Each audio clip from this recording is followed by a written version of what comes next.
Hello, fellow heirs, and welcome back to Weekday Wind Down with the Word, where we are reading through the book of Exodus. And today we are reading Exodus 1. So without any further ado, let's start reading. The Israelites in Egypt. These are the names of the sons of Israel, that is, Jacob, who moved to Egypt with their father, each with his family: Reuben, Simeon, Levi, Judah, Issachar, Zebulun, Benjamin, Dan, Naphtali, Gad, and Asher. In all, Jacob had 70 descendants in Egypt, including Joseph, who was already there. In time, Joseph and all his brothers died, ending that entire generation. But their descendants, the Israelites, had many children and grandchildren. In fact, they multiplied so greatly that they became extremely powerful and filled the land. Eventually, a new king came to power in Egypt who knew nothing about Joseph or what he had done. He said to his people, "Look, the people of Israel now outnumber us and are stronger than we are. We must make a plan to keep them from growing even more. If we don't, and if war break out, they will join our enemies and fight against us. Then they will escape from the country." So the Egyptians made the Israelites their slaves.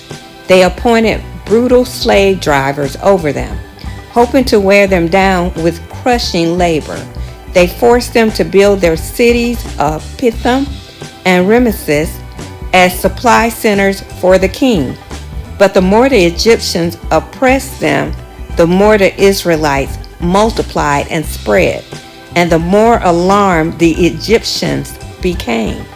So the Egyptians worked the people of Israel without mercy. They made their lives bitter, forcing them to mix mortar and make bricks and do all the works in the fields. They were ruthless in all their demands.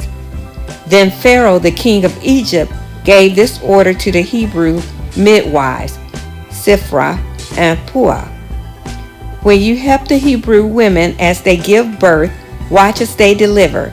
If the baby is a boy, kill him. If it is a girl, let her live."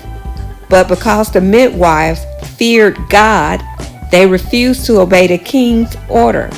They allowed the boys to live. So the king of Egypt called for the midwives. "Why have you done this?" he demanded. "Why have you allowed the boys to live?" "The Hebrew women are not like Egyptian women," the midwives replied. "They are more vigorous and have their babies so quickly that we cannot get there in time." So God was good to the midwives, and the Israelites continued to multiply, growing more and more powerful.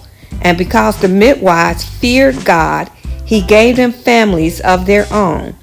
Then Pharaoh gave this order to all his people: "Throw every newborn Hebrew boy into the Nile River, but you may let the girls live."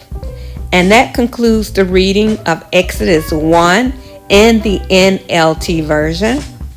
Thank you for listening once again to Weekday Wind Down with the Word. Make sure you like, comment, and subscribe, or any combination of the three. It helps me.